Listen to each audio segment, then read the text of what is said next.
What's up, y'all? Welcome back to another video. So today, I thought it would be interesting to have a conversation about controversial takes because whether it's football, basketball, guns, cars, trucks, whatever, we all have takes where we don't agree and we butt heads, and it brings about arguments. It brings about group chats where we're going back and forth. And while I'm cleaning out my OZ9C here, I just wanted to share 5 of my controversial takes. I mean, I have many of them, but I just want to share 5 of some of my favorite controversial takes of takes that I'm on hills where I'm prepared to defend this take. And I know some of you guys may not agree in the comments, but I'm just curious to see what you guys think about these takes. And I would love for you guys to share some of yours in the comment section as well, so we can keep the Discord going. Because honestly, talking about this stuff is fun. So like I said, cleaning out my OZ9C here, getting back from the rage. I don't clean this thing too often. It runs perfectly regardless. I actually clean my X300 more than I actually clean the gun, just because you guys see here the carbon buildup that happens. It just gets dirty. So I find myself constantly cleaning the X300 out. I know some people put tape on there when they shoot. I, I used to, I just don't anymore. But yeah, so starting with take number 1, which is, honestly guys, the SRO is overpriced. And I understand that it is a non-duty optic. I get it. It's designated as a non-duty optic, but for the price, I, why is it not rated for duty use for the price? Honestly. So that's my first one. SRO is overpriced. You'll probably never see me run an SRO on anything that I plan on carry or a duty weapon, just because again, it's not rated for duty use. And I've seen plenty of people break them, break the glass, or break whatever in them. And yeah, I just don't run them, and I think that they are overpriced. Number 2, SIG needs to publicly come out with a statement and address issues, or I just can't publicly support them. I just can't, at least for the time being. I can't buy their stuff and then put them on my channel and publicly support them. I just can't. I can't get jiggy with it. I don't think it's right that they can just sweep things under the rug and just come out with new things and pretend that issues aren't happening with other products that they put out. I'm just not okay with it. Now, am I going to get rid of my SIG products? Am I going to get rid of my 320, my 365s? No, I'm going to keep those. But I just know that I just can't publicly support the company that pretends like, damn, this thing be tight as hell when you got to take it off, that pretends like things aren't happening inside their company. So you can't just come out with new things. And I've always said this about SIG, that their A&R team or whatever, their development team, they not A&R, A&D team, whatever their team is called, they do a great job of coming out with things. But I think that they go too far and they forget about things they've already put out. They know more about quality and all that good stuff. Like, even if the 320 didn't have issues, even if other guns didn't have issues, just the mere fact that I battle rust issues with my SIG products till this day is a problem for me. Like, that needs to be addressed. Like, say something, say something, even if you don't mean it. Like some of these other companies where, like Target, Walmart, they'll come out with a statement. Even if you don't mean it, say something. Don't put your head in the sand and pretend like it's not happening and just come out with new things thinking that we'll forget about the last thing that happened just because you put out something new. I spend more money on companies that support SIG than I have buying things directly from SIG these days. So, for example, with Radian, with the Ramjet for the 365, like, yeah, I'll get that because one, I'm a big fan of Radian, and two, I like shooting the 365. I like the 365. The wife likes the 365, and if I can make that shoot even flatter, why not? Plus, I love the Radian Ramjet. So yeah, I've done that privately, but you're not gonna catch me on camera supporting SIG. You're not gonna catch me on camera praising them or anything like that until they come out with a statement basically addressing some of these issues and maybe promising to do, not even maybe, promising to do better. So that's my stance on that. So that's number 2. SIG has got to say something publicly here soon, or say something before I can, support them on my channel, at least for me. Number 3, and this one, I'm sorry ahead of time. HK pistols are ugly as hell to me. And let me say that again. HK pistols are just ugly to me, man. I don't know what it is, man. They just look fat. They're just ugly to me. I'm not a fan of how they look. Maybe it's just me, but I'm just not a fan of how HK pistols look. Sorry. Shoot me. Or sue me, I guess you can say. I don't know why I say shoot me. Sue me. Yeah, HK pistols are ugly as hell to me. I've had the VP9, got rid of it. I usually don't get rid of a lot of guns. They're just ugly to me. Sorry. I don't know what it is. Everybody has, like, I have friends who think that the Glocks are ugly. They're blocky look. They don't think that they look good at all. And we all have our preferences, and that's fine. So for me, I just think HK pistols are ugly. Number 4, 300 Blackout is overrated when it comes to self-defense at home. Home defense. Uh, in my opinion, I think most people, the average person, is much better off probably getting a PCC type weapon system or a pistol caliber type AR platform to defend themselves for multiple reasons. I actually have a video me doing uh, just a rundown on my FM9 and how it's set up for home defense and why I prefer that to be the home defense weapon we use in my house.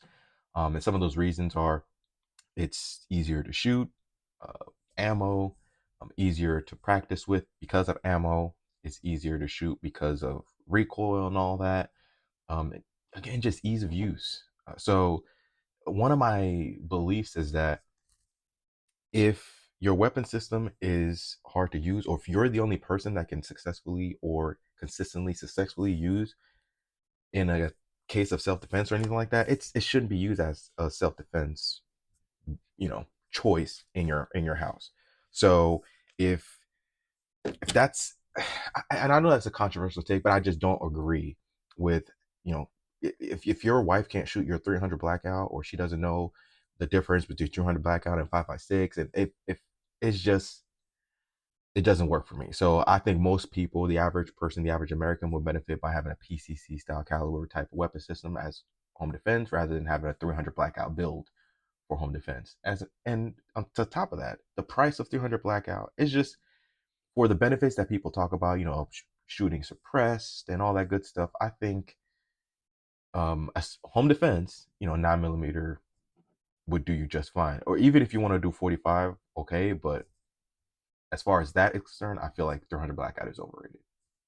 Fight me in the comments. Number 5, the Radian Ramjet is worth every penny. I'm not paid by them to say this. They have no idea I'm saying this. They don't even know who I am, probably. But I have this conversation a lot with my friends when they ask me about the Ramjet, and honestly, it is worth every penny. Um, it's probably one of the few products that I've purchased where it's supposed to enhance, my shooting capabilities, where I actually was like, uh, damn, I think this is worth it. This was worth the price of admission. Oh, shit, this is too big. Grab another one. Let me see if I can just cheat. There we go. So I think the Radian Ramjet is worth every penny. Some people may think it's overpriced, but if you shot one, anybody who shot any of my guns that have the Radian Ramjet, it's worth every penny. Again, it's probably one of the few upgrades where no regrets. I don't even feel the whole buy one cry ones thing. It's like I wish I could put a Radian Ramjet on every single one of my guns. And I know some people may say in the comments that you're overcompensating or you're cheating or you're overcompensating for lack of training. Nah, I train all the time.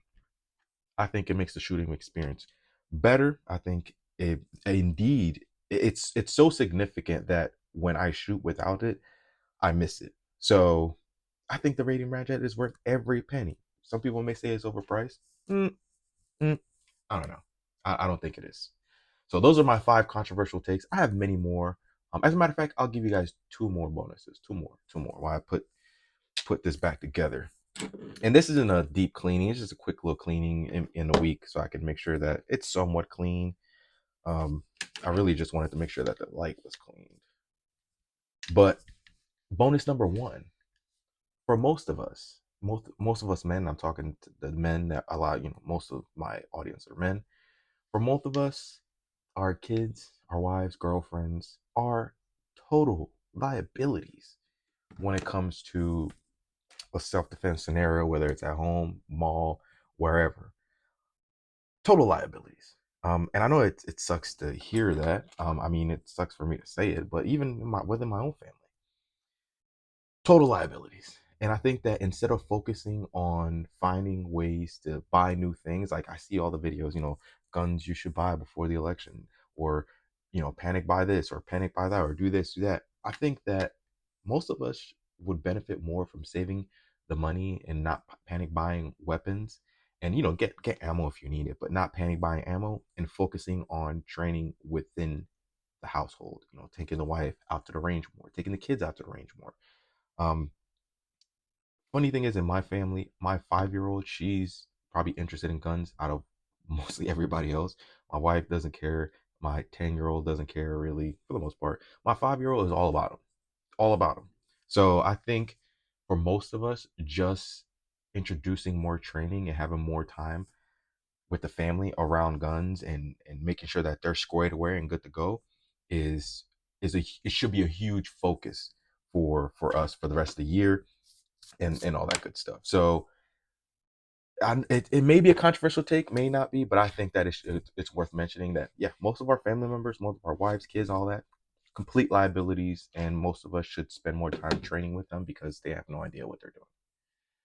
Bonus number two is, if your carry gun cannot run 100% reliably with all compatible rounds that it can run, then it's not reliable. I hear this all the time from friends. It's like, oh yeah, my carry gun, it's completely reliable. It's finicky with 124s, or it's finicky with eh, or it with the blazer, it's a little that's just not good enough for me. It's just not good enough for me. If my gun cannot run everything I run through it, it's not reliable, and I don't consider it to be 100% reliable. And I'd be careful running that as my EDC gun, or even using it as a self-defense gun, whether it's a nightstand gun or a home defense gun. I just don't consider that 100% reliable. Let me know in the comments what you guys think. But in my personal opinion, again, if if it can't run, again, if it can't run all the ammo that it needs to run, then it ain't it ain't reliable. I'm sorry. So I go to the range and I'm shooting with you, and you're like, yeah, yeah, I don't really shoot 124s, or I don't shoot 115s because you know my gun's a little finicky with them. Then you shouldn't be running that gun. It's not reliable, and you should really consider finding a new oh shit a new gun to run as far as self defense goes. So, and again, I know that may be controversial, but that's just my opinion on it. If it can't run everything, then you shouldn't be running it. And those are my controversial takes. What do you guys think? What are your controversial takes in the comments section? Let me know. I know a lot of you have a lot of controversial takes, like Glocks are ugly, or Glock triggers, or Glocks are not the best because you have to replace all that, yada yada yada. I know I'll hear a lot of that in the comment section. This has to be 15. For these Ramjets, they recommend 15 pounds. But what are your takes? What are your takes? I know a lot of people don't like the Glocks. I know a lot of people don't like the Zevs. I go to the range all the time, and people are like, well, I heard the Zev is this, the Zev is that. People having issues, and they'll bring up something that may have happened, years ago, and they're not moving forward with the times. It's kind of like the people who are stuck on old issues that old platforms used to have, and they're not up to date with what's the hell's going on now. So yeah, so those are my controversial takes. Like I said, I have many more, but I just wanted to name those few. You guys let me know in the comment section your controversial takes, and I'll be interested to hear about them. Now, let me put this back together. With these DPM springs, once you shoot it enough, it's pretty easy to put it back together. I remember the first time I was putting this spring on, like this thing was bouncing around. It was a pain in the ass, but it gets easier, right?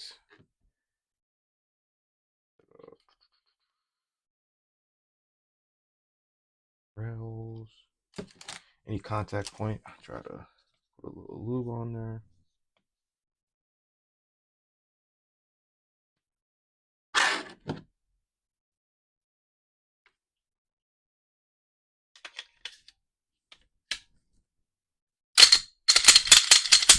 All right, perfect. All right, and she's clean.